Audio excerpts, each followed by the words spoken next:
Bukas, one time, big time. Tapusin Lahat natin! kung pwede, pumunta kayo. Bawat Pilipino, pumunta kayo.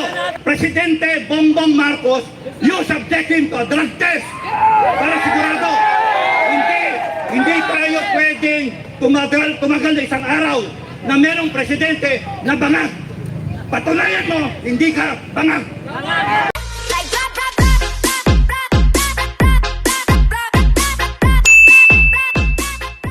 Captain Lado. Siya lang ang ating pag-asa na magtatanggol sa bansang Pilipinas. Sino pa ba? Sino pa ba asahan natin? Wala na! Natutuwag na lahat ng Pilipino. Pero nandito si Supremo Clemente alias Dado. Bibigay ko ang message. Banatan mo, Kap! Tangin na, nandito ka na. Magandang gabi sa inyo lahat. Mga kasama, kahit suunan, mga magandang gabi sa inyo lahat. Thank you thank you. At isang honor yun nandito kami. Isang honor. Kasama namin yung mga ingal, commander ng Filipino Guerrilla Forces. Huwag nyo nang itaas yung kamay nyo. Makikilala kayo mga nandito. At yung mga nakikinig na Filipino Guerrilla Forces all over the country. One time, big time. Okay, one time, big time. Ito na yun, no? Tapusin na natin to. Yun! Tapusin na natin to. Yun! Kasi mali eh. Okay. Bakit tayo nandito? Hindi pa nakakilala sa akin. Ako si... Dado! Dado Enrique. PMA class 1983. 83! Yes. First captain ng klase. Ibig sabihin nun, barumbado. Maron! Barumbado. Maron ng klase. Scout Ranger, US Ranger, Air Force, Nuclear, Biological, Chemical Defense. Cook, sundal, kanin. Mamamatay tao. Yan. Doon yun, ngayon hindi na, mabig na ako. Talaga? Okay, bakit tayo nandito? Kung tatandaan ninyo, 2 taon mula noon, may 10 taong kumandidato, humingi ng tulong natin.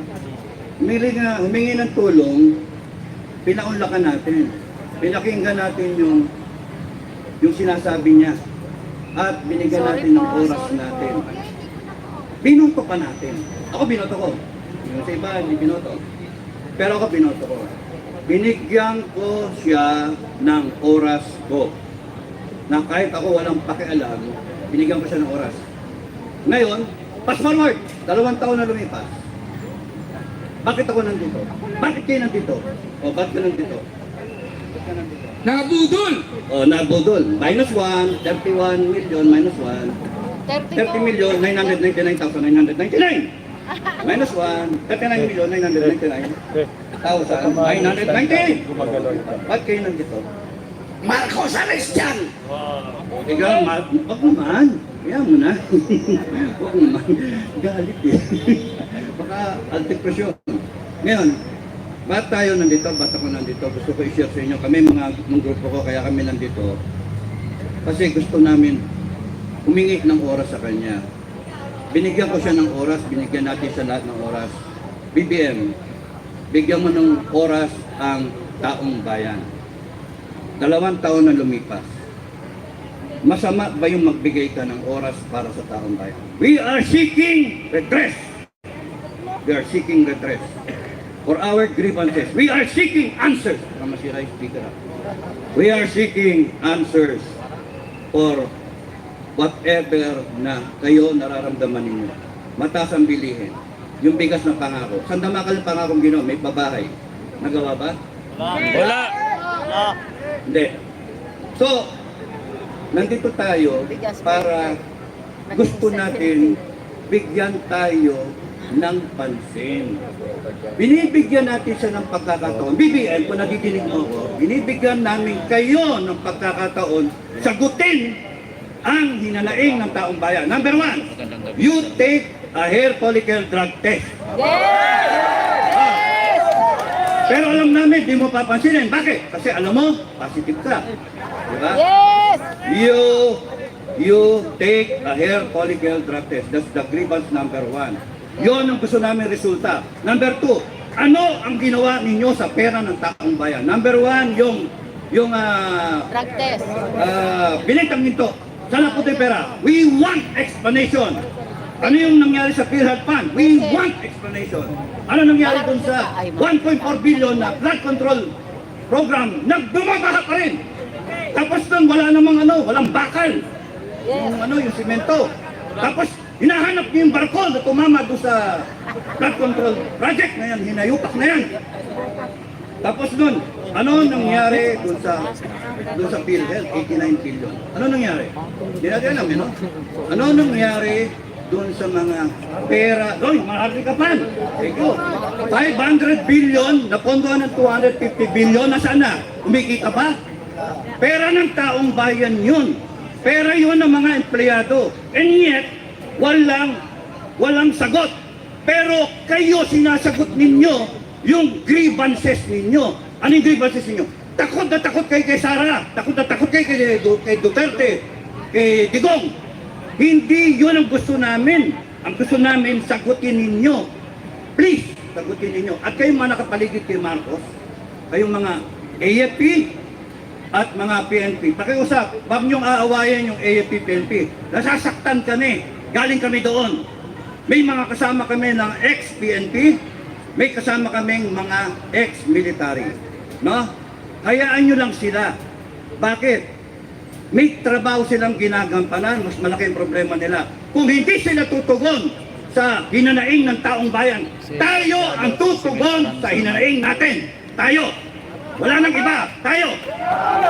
Tayo ang hihingi sa nagtulong sa sarili natin. Kung hindi sasagutin ng gobyerno ang problema ng taong bayan, tayo ang tutugon, tayo ang sasagot. Why? Because we are above everyone. We have the sovereign will. Tayo yung pinakamatas. Ito lang yung konstitusyon. Ito lang. Tayo. Ito. We, the sovereign Filipino people, imploring the aid of Almighty God in order to establish a democratic and just society, that shall, and a government that shall embody our ideals. Ideal ba yung magdurog tayo? Ideal ba yung magnakaw? Yung anak mo nga magnakaw, papaluin mo eh. Sisitayin mo eh. Yung kongreso, pinaplanter tayo. Ano? Bawal ba Bawal ba magalit? Oh, iyo, contempt. Yes or no? Kaya na nyo. Yan ang sagot nyo.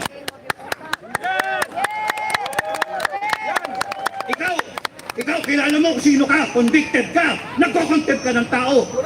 Hanip ka. Baka mawalan ako ng boses.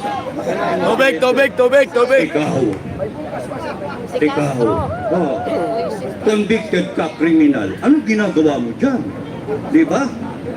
Tana, may bukas ka rin. Oh?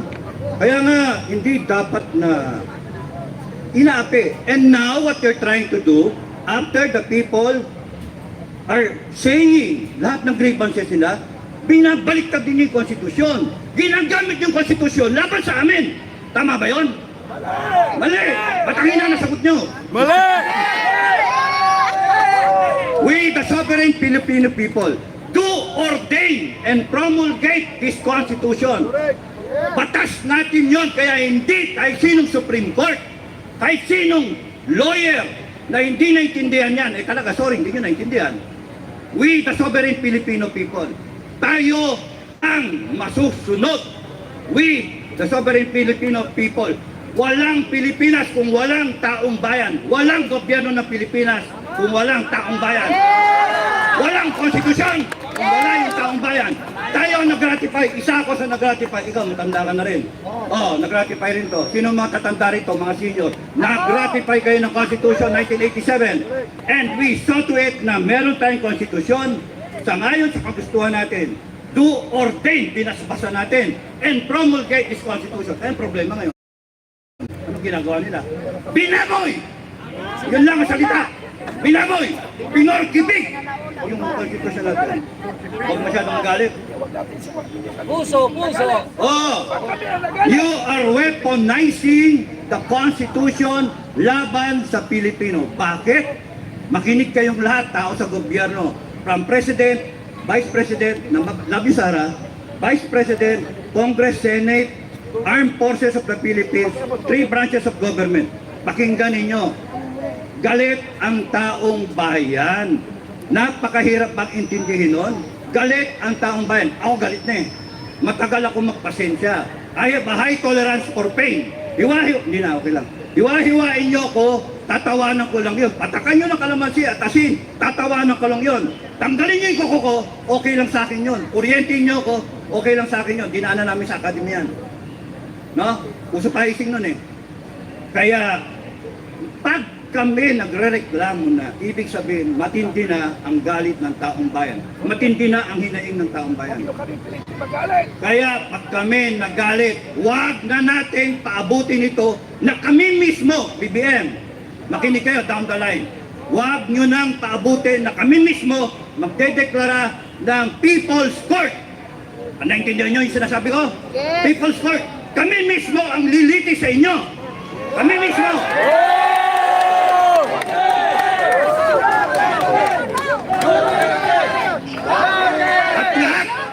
At lahat ng nagnakaw, lilitisin namin. Ilalagay namin yung death penalty na ilang taon nyo nang hindi binalagay, binaon nyo sa limot. Habang kayo nagre-resolution 10, mga animal kayo. Animal kayo. Kayo. Mainit na naman ang ulo ko, tangina nyo. Oo, okay lang. Love you, love you. Hindi ko naintindihan eh. Kung mo na. Yes, we are the sovereign Filipino government. The sovereign Filipino people. And we deserve respect. We deserve respect. Hindi tayo dapat takutin. Ay, nawawala na ako ng boses ha. Hindi tayo pwedeng takutin. Pagkat lahat ng kanilang kapangyarihan, ano sabi sa konstitusyon? All power, all authority emanate from the people. And sovereignty resides with the people. So, bakit nyo kami inaaway? Bakit nyo kami tinatakot? Bakit nyo kami pinupokpok? Kay OJC, pinupok. Tama ba yun? Tama ba yun? Kaya, pero huwag kayong magagalit sa ating PNP. Marami ko kakilala sa PNP na mabait. Pero pagka pinukpok kayo, magalit kayo. Eh, pinukpok kayo eh. Pag tiniragas kayo, magalit kayo. Huwag kayong matatakot mga kababayan. Kasi karapatan natin ang magalit. Karapatan natin. Hindi tayo pwedeng umupo lang. Ano tayo, just. Kaya tayo nandito. Kasi ayaw natin maging narco state. oh, monarchy, communistic na estado. O, tatlo yun sinabi ko. Narco, puno ng droga. Gusto niyo ba yung anak ninyo?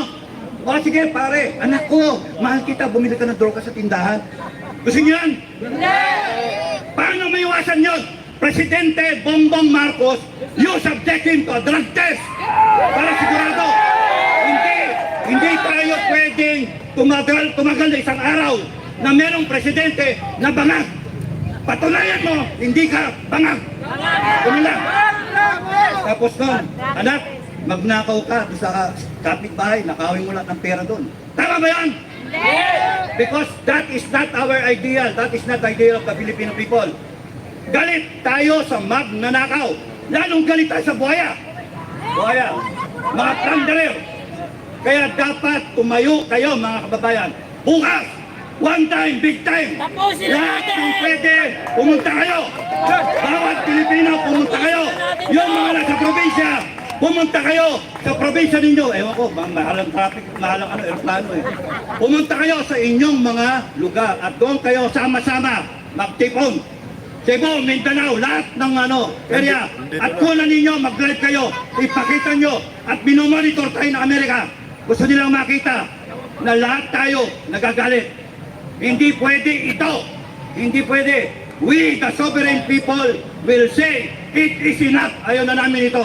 Maraming salamat sa inyo lahat. God bless everyone. Mabuhay